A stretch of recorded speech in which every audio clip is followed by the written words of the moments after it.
The news came that Julian's childhood sweetheart was dying. When I heard this, I was lying on the operating table. Julian threw down his scalpel and said to his colleague, "I'll leave my wife's surgery to you." With that, he turned and left. Watching his retreating back, I couldn't hold back my tears. The next second, a cold scalpel pressed against my skin. His colleague spoke coolly. "What are you crying for? I'm here. You won't die." Slap. Without a word, Julian tossed the scalpel onto the tray. He pulled off his gloves and threw them into the bin. "I can't do this surgery. Get Nathan." This was 20 minutes after Rosalyn's accident. My calm and composed husband had finally cracked. He had abruptly halted my surgery and was now facing away from everyone, pretending to calmly disarm, but his slightly trembling hands betrayed him. Rosalyn was in trouble, and he was nearly mad with worry. He wished he could fly to her side that very second. Professor asked her, "Your wife's heart rate is very high. She's extremely nervous. Are you sure you want to leave at this moment?" A fine, sharp pain spread through my chest.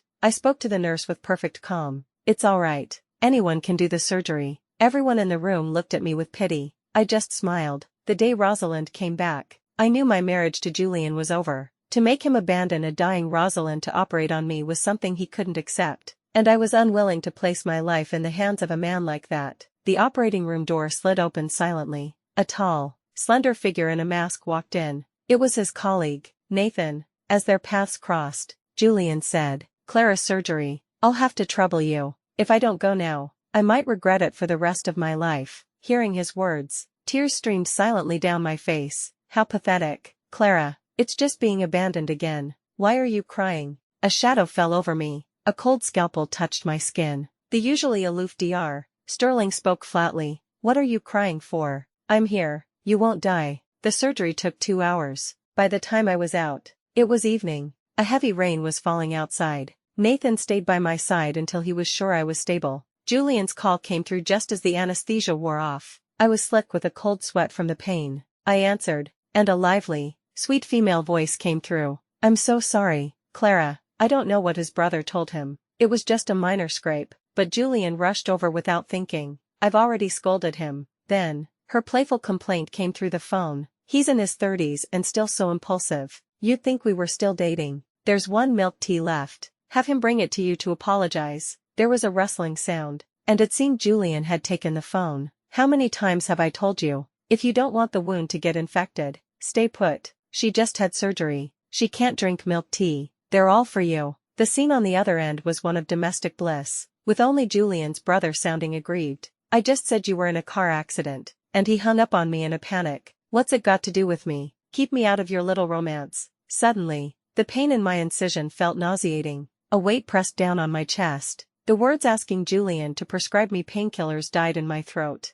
I hung up without a word. A nurse came in and handed me a pill, smiling. "Here, Dr. Sterling prescribed you some painkillers. Take it and get some sleep." Since I had to get back to work, I was discharged after only 10 days. As I walked out of the hospital, Julian's car was parked outside. I subconsciously reached for the passenger door. A soft gasp came from inside. Only then did I see Rosalind shrink back from the driver's side. Her messy collar and a slightly provocative gaze made me freeze. "Clara, I'm so sorry. I didn't mean to." She looked like she was about to burst into tears. Julian untangled a strand of her hair from his watch. His tone was cool, almost a reprimand. "What are you talking about? Don't let your sister-in-law misunderstand." Then, he explained to me, "Her hair got tangled in my watch when she was picking something up." I knew he wasn't lying. He had always been forthright. Before we married, he had told me clearly, "I've been in a relationship before, but after we get married, I will be faithful to you." But sometimes, that line could become blurred, a breeding ground for ambiguity. Like now, I suppressed the sourness in my heart. "Julian, we need to talk. I don't want anyone else here." Perhaps my tone made her uneasy. She bit her lip. "Julian, maybe I should just take a cab." "Clara seems angry." He was calm and steady. "Can you even walk on that leg?" Her face turned pale, and she forced a smile. "I'll try." But she didn't move, just sat there, waiting. Even he looked over at me. His eyes were calm and deep, no different from usual, but I knew, somehow, that he wanted me to say something, preferably something reasonable and well-mannered, but I didn't want to swallow this grievance. I stepped aside. "Get out of the car. There are plenty of taxis at the intersection." Rosalind froze, then left with red-rimmed eyes. I took her place in the passenger seat. The atmosphere in the car was suffocating. After a long while, he finally spoke, his voice gentle. There's no need to take your anger about me leaving out on her. You know that when the emergency room calls, it's just a normal consultation. I would have left for anyone. I had no energy to argue about what he was really thinking in that moment. I just felt tired. Julian, let's get a divorce. He slammed on the brakes, and things in the car went flying. He frowned slightly. Clara, what's the point of this? Is it because of Rosalind? I endured the dull ache from my incision. Yes, it's because of Rosalind. Just then, a cry of pain came from outside, accompanied by a car horn. Rosalind fell at the intersection, in a conspicuous spot, perfectly visible from where we were. I looked at the crowd gathering outside the window and smiled sarcastically. Your Rosalind has fallen. Aren't you going to check on her? A cold fury emanated from him. He restarted the car. You're divorcing me. Why should I care about a stranger? The atmosphere on the way home was glacial. When we arrived, Machi, our cat, came to greet us, meowing. Julian had given him to me the year we were married. Usually, Machi slept between us. Julian stared at the cat, then bent down and picked him up, his voice tinged with helplessness. Machi, Mommy and Daddy are fighting. Can you ask Mommy to forgive Daddy? Machi meowed as if he understood and looked at me. This was how he always placated me after a fight. He knew I would soften at the sight of Machi, but this time, I pursed my lips and said nothing. He finally relented. Did you take the painkillers Nathan prescribed for you? You asked him to prescribe them. He raised an eyebrow. Who else? Did you think I had abandoned you? He leaned in to kiss me, his long fingers cupping my face, their cool touch sending a shiver through me. Clara, I'm not foolish enough to destroy our marriage. As my mind wandered, he whispered gently in my ear, be good, let's not get a divorce. Okay. No, not at all. If Rosalind had returned 3 years ago, I wouldn't have minded. After all, Julian and I had met through a blind date, a union of a scholarly family and a medical dynasty, a perfect match, but also, emotionally distant. I was a university teacher, and he was busy with work. In our first year of marriage, we had gone on a handful of dates. I don't remember when I fell in love with him. Perhaps it was a slow burn. Perhaps it was the rainy night I had a car accident and was being berated by the other driver. He had rushed over, a respectable medical professor, getting into a brawl for me. His face was bruised. He wiped away my tears, his voice full of a helpless affection. What are you crying for, Clara? You can always rely on me. Yet this reliable man appeared in Rosalyn's social media feed 3 days after I was discharged from the hospital. I had just finished a class and was getting water in the staff room. I opened my feed, and her post was right there. Her knee had a fresh bandage. The caption read, "The price for leaving me behind is having the great professor make a house call to change my dressing." A moment later, she deleted it, and reposted, "Got scolded. I'll stay put and wait for you next time," accompanied by a cute selfie, innocent and gentle, her lips slightly swollen, like a little cat that had been comforted after being wronged. In the corner of the photo was his watch, which he had taken off. My hand, holding the cup, trembled. It wasn't until a colleague called my name that I snapped out of a feeling of utter revulsion.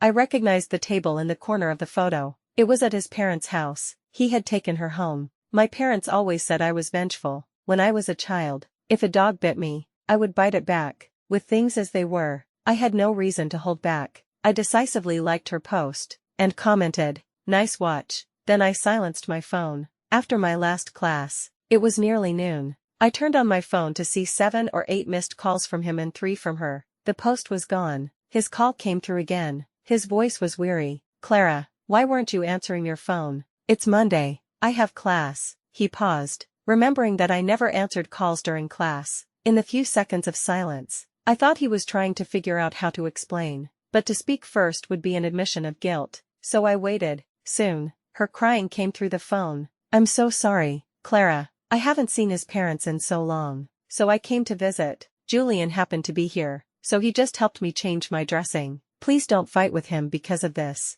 I laughed. "Which of your eyes saw me fighting with him? You sound so guilty. Did you do something you shouldn't have?" "Clara," his voice was flat. "A warning. My parents are here. Watch your tone." Rosalind was just expressing her gratitude. "She's done nothing wrong. She doesn't have to endure your accusations." Perhaps my silence was too long. He sounded annoyed. "When do you get off work? I'll pick you up for dinner. Mom made dumplings." My chest felt tight. I took a deep breath and said with a smile, "Julian, in that house, it's either her or me. The response was a long silence. I didn't know that she had put the call on speaker. My voice had echoed through the living room. The whole family had heard. His patience ran out. He said coldly, "Fine, have it your way," and hung up first. This was probably the first real Cold War in our 3 years of marriage, and it happened just as Rosalyn's play, Reunited Lovers, was about to open. The teachers in my office were raving about it. I hear it's about reconnecting with an ex. Very moving.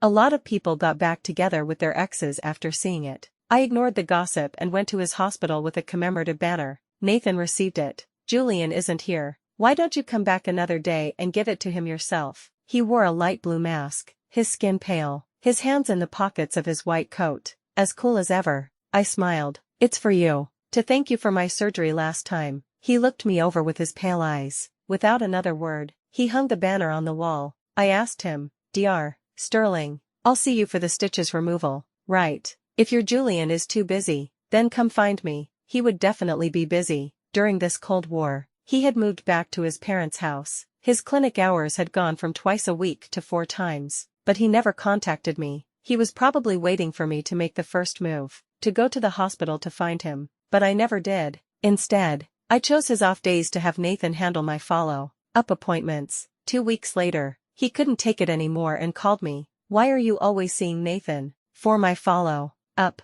My clinic hours are Monday through Thursday. Why do you insist on seeing him on the weekend?" I smiled. "What's wrong with you today? So angry." "I have class Monday through Thursday. When else would I have the time?" His voice was icy. "Clara, do you know what you're doing? Some people are like that. When they start to stray, they become suspicious, thinking their partner will do the same." I said helpfully, "Why don't you change your clinic hours to the weekend?" He was silent. Her play was on the weekend. He couldn't bear to miss it. I hung up and met Nathan's calm, cool gaze. I was slightly taken aback. "What is it?" He looked down, his long fingers gently tracing my medical file. "Clara, you've had 3 prescriptions for sleeping pills this week. I can't give you any more." "It's okay. If I get drunk, I can still sleep. Thanks for everything these past few days." He stared at my forced smile and suddenly asked, "Want to get a drink tonight?" "What?" He took off his rubber gloves and stood up. "A department dinner. Julian is probably going too."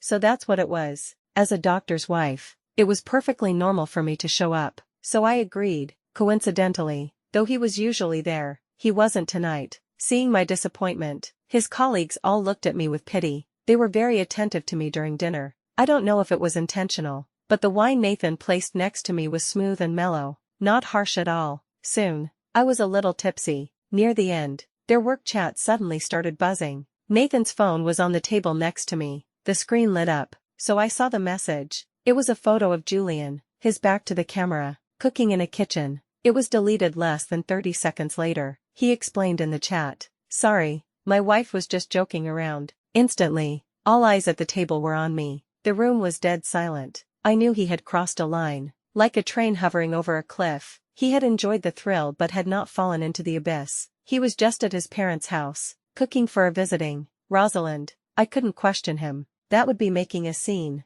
Really, I should have seen it coming. I had learned to accept these things calmly. I didn't even feel the pain anymore. After dinner, they decided Nathan should give me a ride home. Before I got in the car, a few of his female colleagues came to comfort me. "Don't overthink it. Get some rest." I had had a lot to drink. I numbly thanked them. Then I leaned back in the seat and fell asleep. His driving was very smooth. So smooth that I only woke up when he called my name after we had arrived. My phone had slipped over to his side. I instinctively reached for it, and my hair got caught on his watch. The situation was so ridiculously similar to before. I didn't know whether to laugh or cry. "Sorry, He took off his watch and immediately moved away to give me space to untangle my hair. Before I could thank him, the car door was yanked open from the outside. A cold wind rushed in. He was standing there, his voice dangerously calm. "Clara, you'd better explain what you're doing." This was probably the first time I had ever seen him lose control. His voice was barely suppressed rage. He grabbed my wrist and dragged me out of the car. The alcohol had worn off. I looked at him calmly. "Let go of me.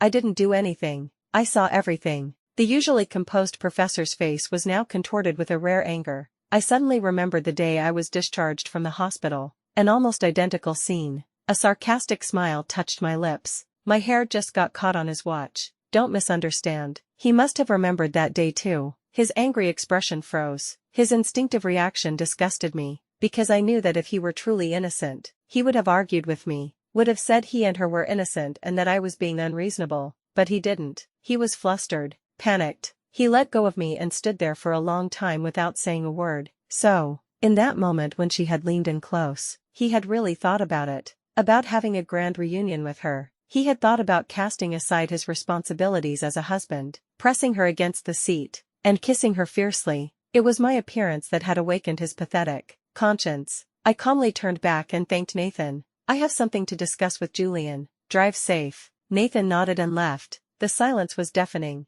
I ignored him and walked towards the building. Clara, let's talk. He tried to grab me, but I spun around and slapped him hard across the face. The crisp sound echoed in the hallway. All the suppressed grievances and anger of the past few weeks erupted. I remembered his back as he left the operating room, the fear and helplessness of being abandoned by my husband. I was shaking with rage. Julian, don't fucking touch me. You're filthy. I don't know what he told his family, but he ended the Cold War and moved back in. He bought a lot of toys for Machi and would dangle them in front of me every day, using his old trick again. Clara, will you hold Machi, please? I took the cat and stroked him absently. Just as he thought I had forgiven him, the doorbell rang. My parents were at the door. Clara, we heard you two are going on a business trip. Yes, you can take Machi for a while. When will you be back? I don't know. My parents sensed the tension between us and quietly left with the cat. After I closed the door, I saw his pale face. I casually tossed the toy he had just given me at his feet. Think about the divorce.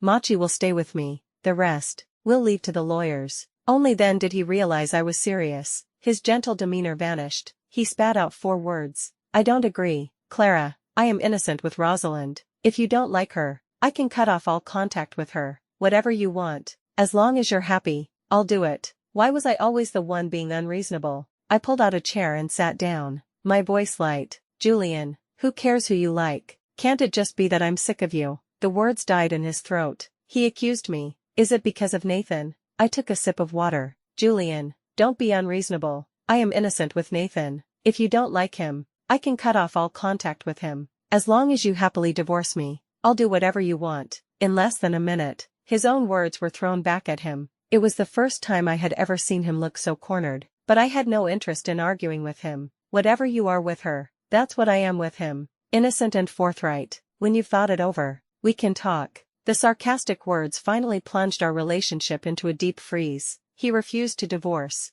and we were at a stalemate. But soon, he tasted the bitterness of his own medicine. When I brought fruit to Nathan, when I spoke up for him in front of Julian, or when I messaged him about my incision during dinner, his long, suppressed emotions finally exploded. He slammed his chopsticks down. Clara, what do you want from me? I've already stopped contacting her. How long are you going to keep this up? On the phone he threw at me were long, pleading messages from her. Julian, please talk to me. Are you getting back at me for breaking up with you? I was wrong. Okay, we can go back to being friends. I'll be good. I won't bother you anymore. I placed my own phone on the table. She has designs on you. Isn't it right for you to ignore her? Why should I have to give up my primary care physician just because you rejected her? My chat history with Nathan was perfectly normal. Follow up on Saturday. Does the wound still hurt? Much better. Then we'll get the stitches out. Okay. He couldn't find any fault with it, but for a surgeon's wife to see another doctor for her stitches was, in itself, the biggest problem. I knew what he wanted to say and cut him off. You didn't perform my surgery. Don't concern yourself with my recovery. I like to see things through from beginning to end. He sat in the living room. He didn't speak for a long time. I don't know if it was his anger, but after dinner, a heavy, pulling pain started in my lower abdomen. Without hesitation, I grabbed my coat to go to the hospital. He looked up and saw my pale face. What's wrong? I avoided his touch and opened a ride-sharing app. When he saw my destination was the hospital, he grabbed his coat. It's late. You won't get a ride. Don't be stubborn. I'll drive you. He was right. Just then, his phone rang. Her name flashed on the screen. On pure survival instinct, I snatched it and ended the call. Julian, I'm not feeling well. Take me to the hospital. But she called again. I answered. If you fucking call one more time, I will personally tear you to pieces. I threw the phone against the wall. The screen shattered. I don't know what was wrong with me. A fine sweat broke out on my forehead. He didn't hesitate. He helped me out the door. As we were leaving, he bent down to pick up the broken phone. In that moment, the screen lit up. A text message from her. Julian, if this is your choice, maybe it would be better if I just disappeared from this world. His face changed. He forgot what he was doing, dialed her number, put on his coat, and rushed out. He didn't even close the door. The commotion turned on the hallway light. A neighbor opened their door and looked at me curiously. I couldn't hold on any longer and knelt on the floor. Please, can you take me to the hospital? I didn't know I was pregnant, and that I was about to miscarry. When Nathan arrived, he overheard the doctor say, "Do you want to keep the baby? If we don't do something now, it'll be hard to save it." On the way here, I had a feeling. I had already made my decision. No. Nathan stopped at the door. A nurse from their department came in, a kind-hearted older woman. She thought Julian and I had a fight. She tried to calm me down while grabbing my phone to call him. "You have to think carefully about the baby. Where is Julian? How can he leave his wife like this?" In her generation, a child was a decision for both parents. I suddenly felt very tired. In that moment, I had no strength to stop her. The moment the call connected, Rosalyn's voice came through first, slightly hoarse. "Clara, I'm so sorry you got to be smug for so many days. Julian is in my bed right now. Did you make him angry? He was being very passionate with me just now." The nurse's face changed. She quickly hung up. When she tried to call back, the phone was off. I was used to the looks of pity. I smiled calmly. "Sorry about that. He's cheating. How embarrassing for you all to see." This was good. A hospital is a gossip hub, the esteemed professor asked her, caught in a public scandal. His downfall wouldn't be far off. The procedure was quick. I was leaning against the wall in the hallway. Nathan was talking to the doctor about aftercare. Then he came and sat next to me. He handed me a cup of hot water. I felt the warmth in my palm. "Thank you, Dr. Sterling. I used you for some things. If I caused you any trouble, I'm sorry." He looked out at the night. "Nothing to be sorry about, Clara. I'm not some naive kid in his 20s. What?" Seeing me stare at him, he stood up and said coolly, "Nothing. Auntie Wong will be here in a bit to take you to Julian's break room." He didn't find out I was pregnant until the next day. He rushed to the hospital just as I was coming out of the break room. "Clara," his voice was urgent. He came over and gently cupped my face. His eyes filled with an undisguised relief. "We're having a baby." He must not have known that he still smelled of her perfume. I frowned. "Where did you hear that?" "Auntie Wong told me." The kind-hearted older woman who had called him last night. His habit of only hearing half of what people said was probably incurable. Rosalind appeared behind him at some point. Her sweet smile was tinged with a secret jealousy and provocation. "Clara, I hear you're pregnant. And Julian still came to me last night. He must have lost his mind. She must have thought she was being clever, speaking in riddles in public. She must have been thrilled, but she didn't know that her words from last night had already spread throughout the hospital. Now, several people behind me were looking at her, pointing their phones, confirming that she was the shameless mistress from the phone call. The atmosphere was strange. She froze, but didn't think much of it. I suddenly found it all very funny. He frowned. "Clara, what are you laughing at? Did no one tell you that I lost the baby?" His expression froze. "What do you mean?" Seeing my sarcastic smile, his face turned cold, and he snapped. "Clara, what right do you have to make that decision on your own? I am your husband." A strange silence fell over the hallway. I couldn't suppress the sarcasm in my voice. "You remember you're my husband. When I called you last night, what were you doing?" His eyes darkened. "You called?" "Yes," Rosalind answered. "She said you were being very passionate with her in bed and that I shouldn't disturb you." A wave of murmurs went through the crowd. "That mistress is so brazen. And she dares to come to the hospital, to flaunt it in front of the wife." He was completely frozen. His hand trembled as he looked at a terrified Rosalind. "Is what she's saying true?" Her face was pale. Only now did she realize that the people around her were looking at her strangely. She didn't know what had gone wrong. Just shook her head frantically. "She's lying. I didn't. Julian, I didn't." I calmly added, "It wasn't just me who hurt her. Your colleagues hurt her too. Julian, your mistress is this arrogant. What face do you have to ask me to keep your child?" She broke down. She was a mess of tears. She fled under the pointing fingers of the crowd. He seemed to be in a daze, standing there for a long time without reacting. The local news traveled fast. By that afternoon, the gossip had spread from the medical circle to the theater circle. The group chats were full of nasty comments. Being a mistress must be so glorious for her. If she's so proud, why doesn't she just livestream it? In the theater, she acts so high and mighty, refusing to give out her number. Turns out she's just a fly buzzing around filth. The next day, when I went to the hospital to get my medication, I ran into a red-eyed Rosalind. She blocked my path and begged me to forgive her. Clara, we don't have to end up like this,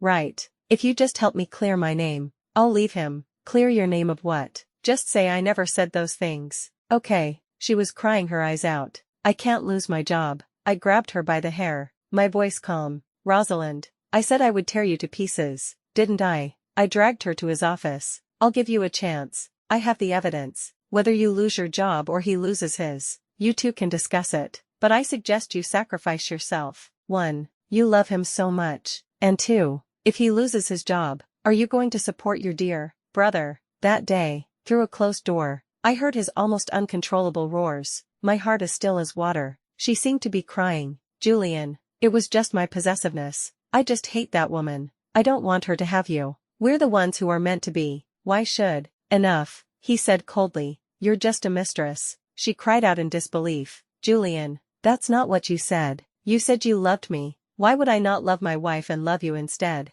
Am I insane? Hearing his almost mocking words, she broke down. Then divorce her. We can go somewhere else. I can be your wife. Forget it, he said, his voice distant. You've ruined everything for me. I can't afford to keep you. You see, when his interests weren't at stake, his first love was a white moonlight, a cinnabar mole, but once he lost everything, she became nothing more than dirt. Actually, I was just bluffing. I didn't want to let either of them go. After she left, I walked in and threw the divorce papers in his face. I don't want to move, and I don't want to see you, so don't go back to that house. Don't argue with me. I don't want to make this any uglier. He sat there, his face pale, and said nothing. When I got home, I threw all of his things out. I mailed a few boxes of his personal belongings to her. I even sent her a message. They're all yours now. Enough for a month. Go be passionate. Since she had been in a play, she had a certain level of fame. Enthusiastic netizens had already doxed her. The internet was abuzz. Oh, so her reunion was just her destroying someone else's family and being a homewrecker. I really want to hear that audio of her taunting the wife. Here's a link for you. Little You Loves Life Sick Edition. The blogger was sick and at the hospital, and just happened to record the mistress's phone call in the background. I never thought someone would have actually recorded it, and that it would be turned into a meme. He's so passionate with me. Went viral. Rosalind was now infamous. Several times, she was accosted by street interviewers and would flee in front of their cameras. A pathetic sight. People gathered outside the theater, asking, is Passion Girl still working here? A morally corrupt person. Surely she hasn't been fired yet. A few days later, the theater issued a statement. She had been dismissed. I never saw her again after that. In the blink of an eye, it was autumn. The scandal had been huge. The hospital had fired him. I took a long leave of absence to recover, waiting for him to sign the divorce papers. In just 1 month, the world had turned upside down.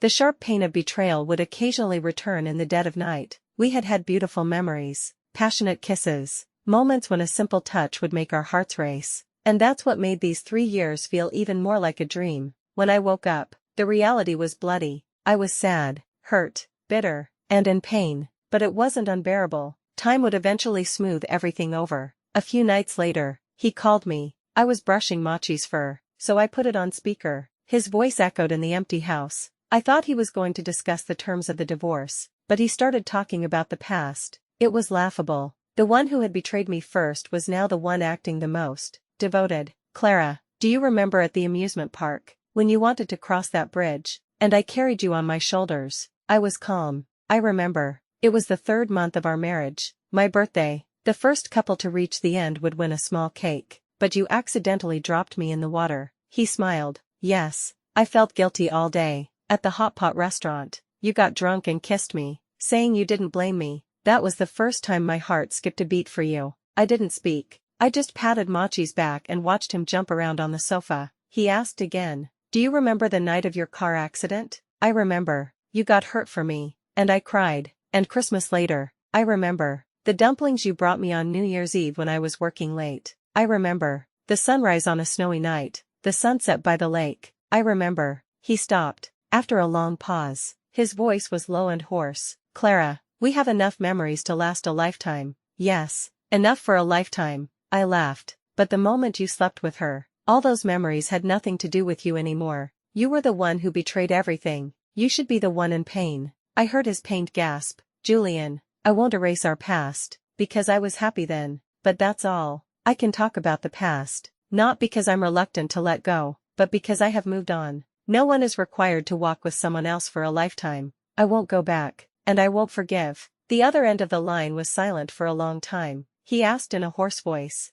I don't have a chance, do I? I stroked Machi's ears. Send me the divorce papers as soon as possible. Let's part on good terms. Julian's POV. After signing the divorce papers, he and Clara entered the cooling off period. When they were getting married, he had felt that 2 months was an eternity. A wedding born out of a blind date. With so many endless details to worry about, he had been so annoyed, just wanting it to be over. But now, 3 years later, time was flying by. The marriage he had once resisted was now visibly crumbling. In those last 2 months, she had not forgiven him. The wife who, in his memory, was so soft-hearted and gentle, was now so resolute in her departure. He often felt that the month he had strayed was like a dream. His childhood first love had become unrecognizable over the years, but it wasn't just her. It was him too. He saw her again in late autumn. The trees on the street had shed their leaves. She was dressed more warmly than others, as if she were afraid of the cold. He thought of their unborn child, and an indescribable sadness washed over him. She was wearing a scarf and walked up to him, her tone surprisingly amicable. The traffic was bad. He looked up in the direction she had come from. It was empty. The anxiety in his heart eased a little, but the bitterness remained. I'm in a hurry. Let's make this quick. She walked towards the civil affairs office. For a moment, he wanted to grab her, to hold her, to tell her he regretted it. He wanted to say that Rosalyn was just an obsession from his youth. The person he loved was Clara, but the thought vanished as quickly as it came. She had said that if they couldn't divorce amicably, she would not hold back. His parents were old. He was middle-aged and unemployed, facing the prospect of having to move far away to find work. Once he took a job, the chances of coming back were slim. His parents had lost so much face because of this, and they had been sick for days. He didn't want to lose his last shred of dignity. There weren't many people getting divorced that day. The process was swift. In the blink of an eye, it was over. The moment he received the divorce certificate, it felt as heavy as a mountain, crushing him. She stood before him. The autumn sun cast a line between them, a clear line between light and shadow. He stood in the shadows and asked her, "What are your plans for the future?" She said coolly, "Nothing much, just work, and life." Seeing her hair being blown by the wind, he instinctively reached out to fix it. She had just received a message from someone and was looking down the street. His hand missed. A black car had pulled up at the intersection. She walked away quickly, without even a backward glance to say goodbye. He stared at the hands on the steering wheel for a long time, his mind in a turmoil, but he didn't dare to go closer. He was afraid of seeing that it was Nathan, or some other man, so he just stared at those hands. The autumn wind blew, and tears blurred his vision. The car drove away. He never got a clear look. He left his hometown. He was gone for 3 years. On New Year's Eve, he sat in the cold call room. The festive fireworks and joyful reunions outside couldn't penetrate the chill. Another year he couldn't go home. His parents were extremely disappointed in him. His relatives and friends, because of the scandal,